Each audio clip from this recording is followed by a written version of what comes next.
The Lord be with you. I'm Deacon Keith Fournier, and our first reading is from the book of Maccabees. From there grew a wicked offshoot, Antiochus Epiphanes, son of King Antiochus. Once a hostage in Rome, he became king in the 107th year of the kingdom of the Greeks. It was then that there emerged from Israel a set of renegades who led many people astray. Come, they said, let us ally ourselves with the Gentiles surrounding us, for since we separated ourselves from them, many misfortunes have overtaken us.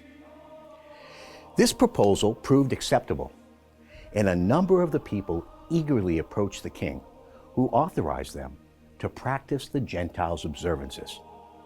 So they built a gymnasium in Jerusalem, such as the Gentiles have, disguised their circumcision, and abandoned the Holy Covenant, submitting to Gentile rule as willing slaves of impiety.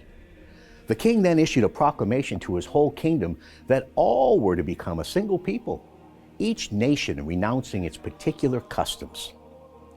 All the Gentiles conformed to the king's decree, and many Israelites chose to accept his religion, sacrificing to idols and profaning the Sabbath. On the 15th day of Chislev, in the year 145, the king built the appalling abomination on top of the altar of burnt offering, and altars were built in the surrounding towns of Judah, and incense offered at the doors of houses and in the streets. Any books of the law that came to light were torn up and burned. Whenever anyone was discovered possessing a copy of the covenant or practicing the law, the king's decree sentenced him to death. Yet there were many in Israel who stood firm and found the courage to refuse unclean food. They chose death rather than contamination by such fare or profanation of the Holy Covenant, and they were executed. And our response is taken from Psalm 119. Fury grips me when I see the wicked who abandon your law. Though caught in the snares of the wicked, I do not forget your law. Rescue me from human oppression, and I will observe your precepts. My pursuers are coming closer to their wicked designs and further from your law. Salvation is far from the wicked, for they do not seek your will. The sight of these renegades appalls me. They do not observe your promise. A reading from the Holy Gospel according to St. Luke.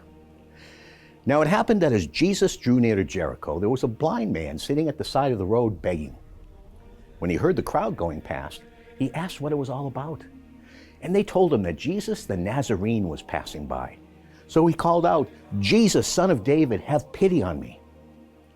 The people in front scolded him and told him to keep quiet. But he only shouted all the louder, Son of David, have pity on me.